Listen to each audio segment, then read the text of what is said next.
Xavier, bonjour et merci de nous recevoir ici Avec dans plaisir. ce magnifique théâtre qui est le Trianon. Avant de parler un peu plus en longueur sur votre parcours d'homme de théâtre, d'homme en tant que chef d'entreprise, est-ce que vous pouvez nous raconter un peu et très rapidement l'histoire de ce théâtre, le Trianon? Alors le théâtre Trianon, c'est un lieu qui a été un théâtre il y a 100 ans. Après, il y a toute une histoire qui ensuite est devenue un cinéma, puis redevenu un théâtre. Et quand c'est redevenu un théâtre, Jean-Pierre Gilles, qui en est le propriétaire des murs, a demandé d'abord à Frédéric Boucher, qui lui, le directeur des Salinières, l'a pris pendant 1 an et demi. Et ensuite, quand Frédéric a jeté l'éponge, il m'a fait l'honneur de m'appeler, Jean-Pierre Gilles, en me disant « Est-ce que ça vous intéresse ?» Alors je lui ai dit « Non, a priori non, j'ai 2 théâtres, mais j'aimerais bien le visiter parce que ce lieu avait une notoriété. Et puis un vieux théâtre qui a 100 ans d'âge, ça ne se laisse pas passer comme ça. » Je suis venu le visiter et je l'ai visité et ça a été une catastrophe, coup de cœur. Et donc catastrophe bien sûr au sens humoristique du terme parce que j'ai tellement aimé ce lieu. Et puis si vous voulez, quand on entre ici, ça sent le théâtre, c'est un théâtre, c'est né pour être un théâtre. Et je me suis dit, moi en tant que directeur de théâtre privé, plus jamais je n'aurai l'occasion qu'on me propose un tel lieu.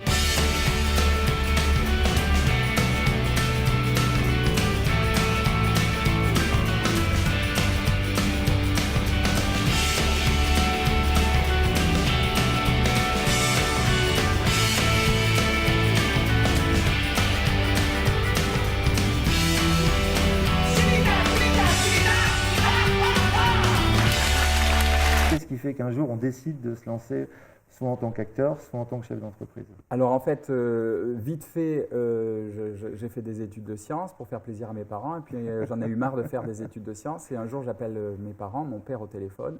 Et je lui dis, j'arrête les études parce que je voudrais devenir comédien. Il m'a dit, c'est une très bonne idée, je te coupe les vivres. C'est-à-dire, si tu veux faire ça, tu te débrouilles.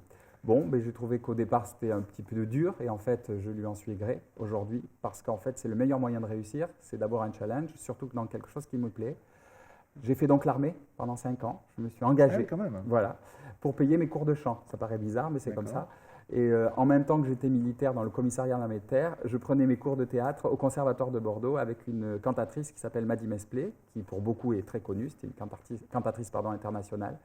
Et je suis devenu chanteur lyrique. Pendant 15 ans, j'ai œuvré dans le lyrique. J'ai été baryton, soliste. Et en même temps, comme dans l'art lyrique, il n'y a pas énormément de travail, j'ai cru bon de créer ma propre compagnie pour aussi me créer du travail et vendre des spectacles dans lesquels je mélangeais théâtre et chant déjà. Et ça m'a beaucoup plu, de manager une compagnie, de créer, de vendre, de commercer. J'avais une âme de gargotier. Mon père est artisan, ma famille est artisan commerçant, c'est tous des artisans commerçants chez les Vuitton, donc j'avais sûrement ça dans les gènes. Et donc en plus d'être artiste, j'aime bien être commerçant, c'est comme ça. Et donc là, ma compagnie a très bien marché. Très très bien pendant une 15aine d'années. Ma carrière soliste a marché plutôt correctement. Et puis je me suis mis à faire de la mise en scène. Et là, je me suis vu propulsé à un niveau bien au-dessus de celui auquel j'évoluais en tant que chanteur, en travaillant moins. C'est donc formidable, c'était peut-être un signe de la vie. C'est pour ça que je me suis dit, tiens, je vais peut-être faire metteur en scène. Et puis il y avait autre chose, c'est que quand on est chanteur notamment, on est soumis au chef d'orchestre, on est soumis au metteur en scène, on est soumis au costumier, on est soumis à plein de choses. Mon tempérament n'est pas trop d'être soumis. Donc, en étant metteur en scène, j'étais un petit peu plus décideur de ma propre esthétique sur scène. Et puis, j'adore aussi l'échange, le management, le côté essayer de faire passer sa vision du spectacle aux comédiens. Et le fait d'être metteur en scène m'a amené à être donc directeur de la compagnie. Et là, j'en ai eu marre de toujours devoir convaincre quelqu'un avant d'atteindre le public. Parce que quand on vend du spectacle, qu'on est metteur en scène, il faut toujours convaincre un producteur, un directeur de salle, un responsable culturel d'une municipalité ou d'une collectivité territoriale. Je me suis dit, j'aimerais bien avoir le public en direct et qu'ils me disent oui ou non, le spectacle est bon. Et donc le seul moyen, c'était d'acheter un lieu, d'avoir un lieu à soi. Et c'est comme ça qu'avec mon partenaire Nicolas Delas, on a acheté il y a 10 ans maintenant notre premier lieu qui était le Café Théâtre des Beaux-Arts. Il a perdu! Non, je crois qu'il n'a pas vu rentrer. Mais il va revenir. Enfin, j'ai perdu le chien. Mais si, c'est grave.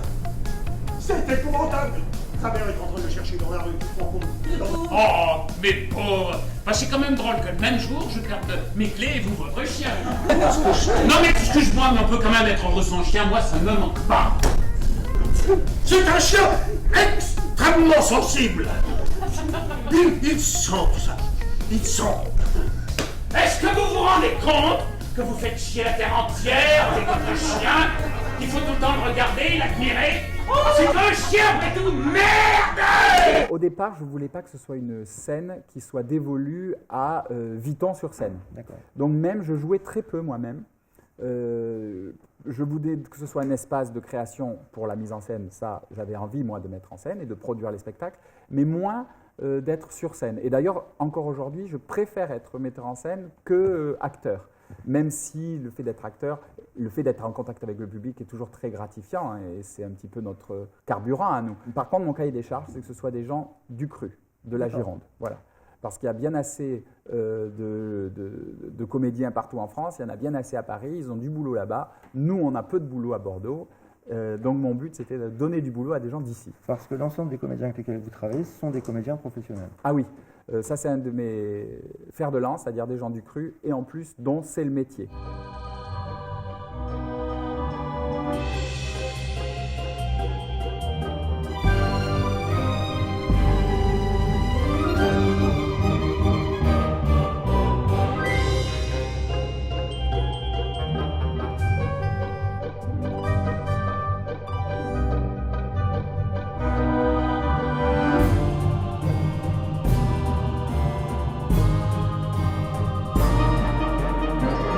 J'ai la sensation qu'au café-théâtre, on n'a pas le même environnement qu'au Trianon, par exemple. Ici, il y a un aspect vraiment théâtre de boulevard. D'abord, l'acoustique n'est pas la même.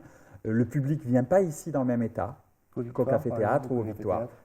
On n'est pas dans le même état. Quand on entre dans un lieu un peu mythique. C'est plus solennel ici. Eh oui, il y a un côté plus théâtre. Et d'ailleurs, ça a été un très gros avantage au café-théâtre, où certains publics qui n'oseraient pas passer la porte d'un théâtre, pensant que le théâtre n'est pas pour eux, que ce n'est pas de leur niveau social, par exemple, parce que des fois, on a des croyances comme ça.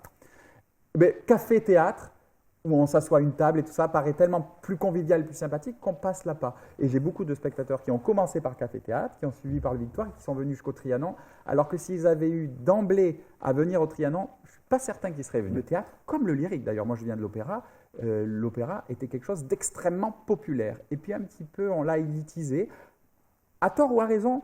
C'est bien aussi qu'il y ait des choses où des castes sociales se retrouvent entre elles, ça fait du bien, on se sent à l'aise, mais c'est bien aussi qu'il y ait des endroits où toutes les castes se mélangent. Et je crois que pour le coup, le théâtre de comédie, en tout cas moi je le vois dans mon public, alors là, toutes les castes sociales se réunissent parce qu'on a des tarifs tout à fait larges qui vont de pas cher du tout à un peu plus cher selon le moment où on s'y prend pour les acheter et puis ce qu'on veut voir. Mais ce qui fait que je peux très bien avoir deux étudiantes qui sortent de leur fac à côté de l'ambassadeur de Monaco, d'ailleurs je dis ça parce que c'est ce qui est arrivé il n'y a pas longtemps, et sa dame, qui sont là. Voilà, des origines tout à fait différentes, qui viennent chercher une soirée de divertissement et qui se moquent de la personne qu'ils ont à côté. En tout cas, ils s'en moquent. Ça leur est égal que ce soit d'un niveau social égal au leur ou pas.